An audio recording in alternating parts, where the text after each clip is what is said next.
Chapter 4. Helping Others. At the end of my first year at Hampton, I was confronted with another difficulty.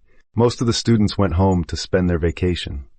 I had no money with which to go home, but I had to go somewhere. In those days, very few students were permitted to remain at the school during vacation.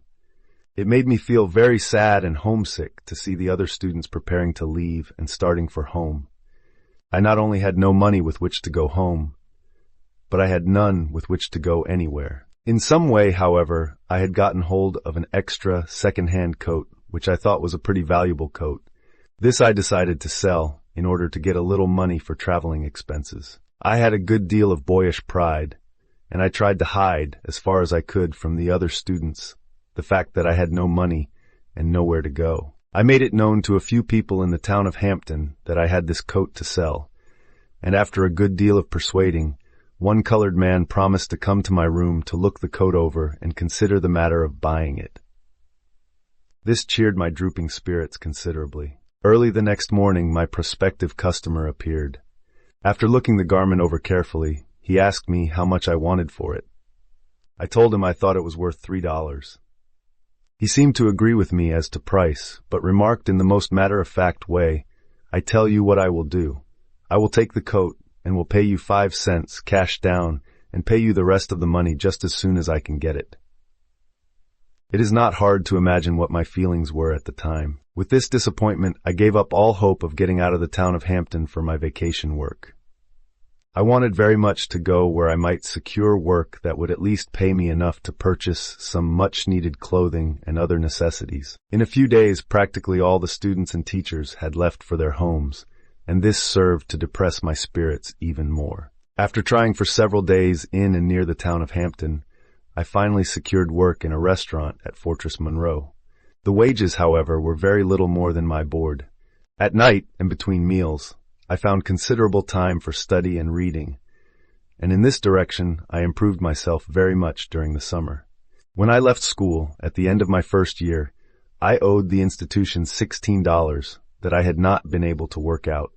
It was my greatest ambition during the summer to save money enough with which to pay this debt. I felt that this was a debt of honor, and that I could hardly bring myself to the point of even trying to enter school again till it was paid.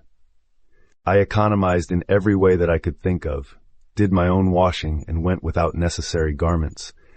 But still I found my summer vacation ending and I did not have the $16. One day, during the last week of my stay in the restaurant, I found under one of the tables a crisp, new $10 bill. I could hardly contain myself. I was so happy. As it was not my place of business, I felt it to be the proper thing to show the money to the proprietor. This I did. He seemed as glad as I was, but he coolly explained to me that, as it was his place of business, he had a right to keep the money, and he proceeded to do so. This, I confess, was another pretty hard blow to me. I will not say that I became discouraged, for as I now look back over my life, I do not recall that I ever became discouraged over anything that I set out to accomplish. I have begun everything with the idea that I could succeed, and I never had much patience with the multitudes of people who are always ready to explain why one cannot succeed. I determined to face the situation just as it was. At the end of the week, I went to the treasurer of the Hampton Institute, General J.F.B. Marshall, and told him frankly my condition. To my gratification, he told me that I could re-enter the institution and that he would trust me to pay the debt when I could. During the second year, I continued to work as a janitor. The education that I received at Hampton out of the textbooks was but a small part of what I learned there. One of the things that impressed itself upon me deeply, the second year, was the unselfishness of the teachers. It was hard for me to understand how any individuals could bring themselves to the point where they could be so happy in working for others. Before the end of the year, I think I began learning that those who are happiest are those who do the most for others. This lesson I have tried to carry with me ever since. I also learned a valuable lesson at Hampton by coming into contact with the best breeds of livestock and fowls. No student, I think, who has had the opportunity of doing this could go out into the world and content himself with the poorest grades. Perhaps the most valuable thing that I got out of my second year was an understanding of the use and value of the Bible. Miss Nathalie Lord, one of the teachers from Portland, Me, taught me how to use and love the Bible. Before this, I had never cared a great deal about it, but now I learned to love to read the Bible, not only for the spiritual help which it gives, but on account of it as literature. The lessons taught me in this respect took such a hold upon me that at the present time, when I am at home, no matter how busy I am, I always make it a rule to read a chapter or a portion of a chapter in the morning before beginning the work of the day. Whatever ability I may have as a public speaker, I owe in a measure to Miss Lord.